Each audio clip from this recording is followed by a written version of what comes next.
एक बादशाह और शहजादे की कहानी बहुत वक्त पहले एक बड़े मुल्क में एक बादशाह रहता था। वो निहायत अक्लमंद, रहमदिल और इंसाफ पसंद था। उसकी सल्तनत में खुशहाली हुई थी और रियाया उससे बेहद मोहब्बत करती थी। बादशाह का एक अकलौता बेटा था जिसका नाम शहजादा तैमूर था। तैमूर निहायत बहादुर और ज़हीन था, लेकिन उसमें एक खामी थी। उसे अपनी ताकत और रुतबे पर गुरूर हो गया था। बादशाह की फिक्र बादशाह तैमूर के रवैये से फिक्रमंद था।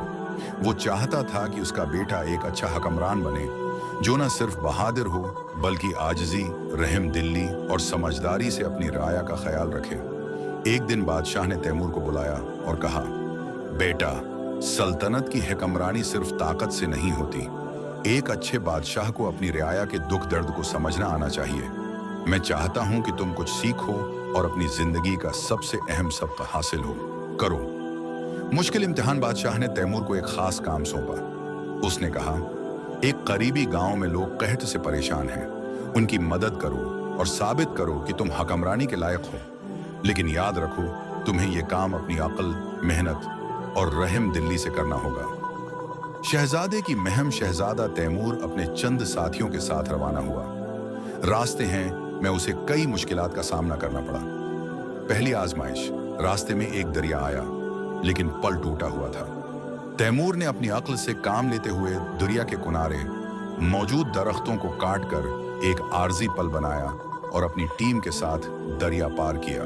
दूसरी आजमाइश, जंगल में एक जख्मी शेर कराह रहा था।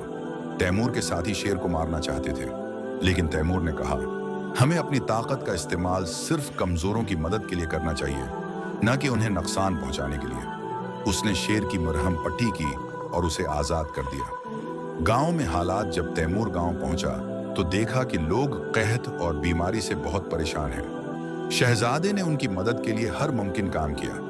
बीमारों के लिए दवाइयां मुहैया की, अपने साथ लाया हुआ अनाज गांव वालों में तकसीम किया। गांव के किसानों को नई फसल उगाने के तरीके सिखाए ताकि वो आइंदा कहत से बच सकें। आजिज़ी का सबक शहजादे ने गांव वालों की दुआएं ली और उनके दुख दर्द को करीब से महसूस किया। उसने समझा कि हुक्मरानी का मतलब सिर्फ तख्त है, पर बैठना नहीं बल्कि अपनी राया की खिदमत करना है। वापसी और इनाम, जब तैमूर वापस महल आया तो बादशाह ने उसके कामों के बारे में सुना। बादशाह बहुत खुश हुआ और कहा, बेटा, आज तुमने साबित कर दिया कि तुम एक सच्चे और काबिल हुक्मरान बन सकते हो। अब तुम समझ गए हो कि हुक्मरानी सिर्फ ताकत या रत्बे का नाम नहीं, बल्कि दिल की नरमी, अक्ल और आजिज़ी का नाम है। इंजाम, तैमूर ने बादशाह से वादा किया कि वो हमेशा अपनी राया की खिदमत करेगा और उनका ख्याल रखेगा। वक्त के साथ तैमूर एक अजीम बादशाह बन गया, जिसकी सल्तनत खुशहाली और अमन की अलामत बन गई। सबक ये कहानी हमें सिखाती है कि हुक्मरानी का असल मतलब खदमत, रहमदिली और आजिज़ी है। ताकत का सही इस्तेमाल वही है जो दूसरों की भलाई के लिए किया जाए।